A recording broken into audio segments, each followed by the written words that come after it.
Welcome to the Get Published podcast, sponsored by Brodie Consulting Group. To get more information about our coaching, publishing, executive ghostwriting, and podcast production services, go to getpublishedpodcast.com. Hello, I am Paul Brodie, and thank you for joining us for another episode of the Get Published podcast, where we help authors get published with a proven system that works. And today, we're being joined by C.M. McGuire, author of Iron Spark. C.M., welcome to the show. Hi, thank you so much for having me. Well, we are thrilled to have you. Are you ready to begin? Absolutely. All right, question number 1. What is the one piece of advice that you would give to a first-time author who is currently writing their book? Honestly, don't write in a void. It's so easy to give up when you're at that halfway mark.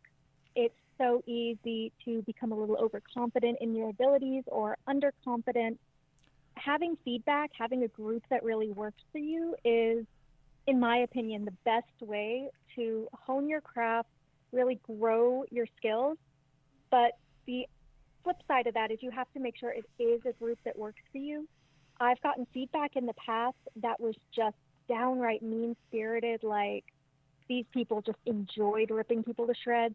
I've gotten other people who you would bring something subpar and they would just applaud and love everything. So I had to find a group that was very clinical and very, this is what we like, this is what we don't like, and we're going to pick things apart in almost surgical fashion. And that was what really worked for me. That's what I responded to, and that's what helped me to grow. So don't write in the void, find a group, but make sure it's one that you personally as a writer respond to. Otherwise, you won't grow. And what do you feel is the hardest part about getting published? It's definitely got to be the despondency that will set in at one point or another. Eventually, the rejections are going to get to you. You are going to start feeling like maybe this isn't the right path for me. In my case, I hit that about 8 years ago, and I was fortunate enough that I was able to reach out to a couple of writers in my local area and sit down with them and get advice.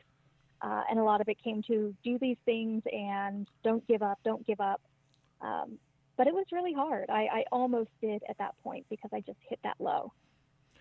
Well, let's talk about marketing. So please share a marketing strategy that you have used in your book launch that has worked well. Definitely a giveaway. I think if you're able to say, all right, get me so many retweets or get me so many reviews or this, that, or the other, or pre-orders, people love if you're going to give them a giveaway, especially because it's kind of like you acknowledging, all right, this is a tit for tat. You're getting something out of this and I am too. Well, speaking of books, I'd like to know what is your favorite book and what was the number one thing that you learned from it? That is such an awful question. I can't answer it. I don't have a favorite.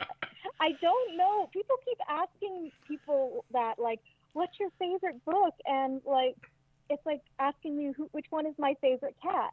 I'll say, this one's my favorite, and then they'll puke in my shoes, and then the other one's my favorite. Well, I'll tell you what, but then. I will say, I was just going to ask you, tell us about your most current book. Tell us what you're reading about right now. well, right now, actually, it was the book I was going to say that I learned something from. I'm reading The Dreadful Tale of Prosper Redding, and for my part, I feel very strange about switching between first person, second person, and third person, unless you have a very conversational sort of narrator going on who can switch between them. I don't like mixing them up from chapter to chapter between viewpoints. But in this novel, the author does just that. For one character, we get first person, which demonstrates a very young, middle grade perspective and voice. But for a different character who is much older and much more inherently sinister, they use the third person. And it really showed me that you can find a balance there. It doesn't have to be clunky or awkward, but you have to make sure that the voice you use, the person and the tense you use, really matches up with the character. And for a final question, what is your favorite quote and why? Have you ever heard of Welcome to Night Vale? I have not.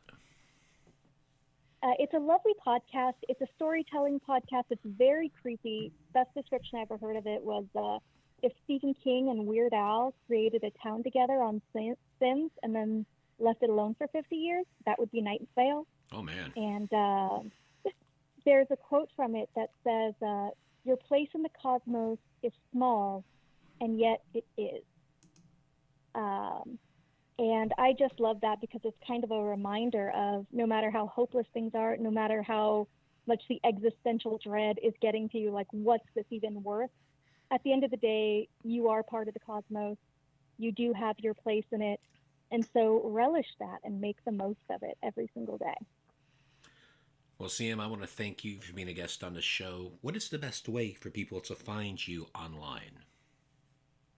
I'm definitely active on my Twitter. It's CM McGuire. I spelled it out, SEEMMCGUIRE on Twitter, or that same name on my just cmmcguire.com for my website. CM, thank you once again for being on the show, and I wish you all the best in your author journey ahead. You too. Thank you so much. Thanks again for joining us today. To learn more about how to get your book published with a proven system that works, grab a free copy of my book at getpublishedpodcast.com.